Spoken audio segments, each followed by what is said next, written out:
எல்லார்கிட்டயும் பேசுற, நான் பேசினா மட்டும் என்கிட்ட பேச மாட்டேங்கிற. நீங்க என்கிட்ட பேசாதீங்க அத்தை. நான் உங்க மேல கோவமா இருக்கேன். கோவமா இருக்கியா? ஏன் மேலையா? ஏன்? ஏன்னு நான் சொல்லிதான் உங்களுக்கு தெரியணுமா? சொல்லாம எப்படி தெரிஞ்சுக்கிறது? சொன்னாதானே தெரியும். லீலாவதி அத்தை அவ்வளவு தூரம் கோவப்பட்டு பேசி என்ன போன்னு சொல்லும் போது நீங்க அமைதியா வேடிக்கை பார்த்துட்டு இருந்தீங்க. அப்போ அந்த நிமிஷம் நீங்களும் நான் வருணுக்கு ஏத்தவ இல்லைன்னு நினைச்சிட்டீங்கல்ல அத்தை. அதனாலதான் நான் கோவமா இருக்கேன். நான் இங்க இவ்ளோ கோவமா இருக்கேன், நீங்க சிரிச்சிட்டு இருக்கீங்க. இதுதான் உன் கோவத்துக்கான காரணமா? உன்னை திட்டினது அக்கா தானே. நீ நியாயமா அக்கா மேலதானே கோவப்பட்டிருக்கணும். என் மேல கோவப்படுறதுல என்ன நியாயம் இருக்கு? எல்லா விஷயத்திலயும் தப்பு சரின்னு கரெக்டா முடிவெடுக்கிறது நீங்க தானே. லீலாவதி அத்தை பேசும்போது நீங்க அமைதியா இருந்தத என்னால தாங்கிக்க முடியல. நான் உங்ககிட்டதான் சண்டை போடுவேன்.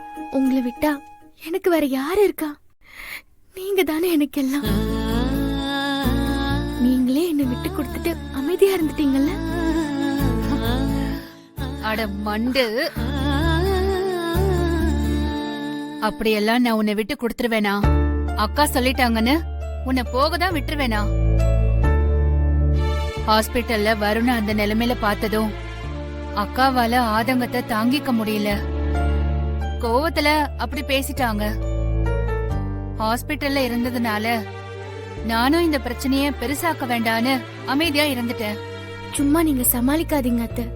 எனக்கு சப்போர்ட் பண்ணி ஒரு வார்த்தையாவது நீங்க பேசிருந்தீங்கன்னா நான் இவ்ளோ வருத்தப்பட்டிருக்க மாட்டேன். ஆனா நீங்க அமைதியா இருந்துட்டீங்கல்ல.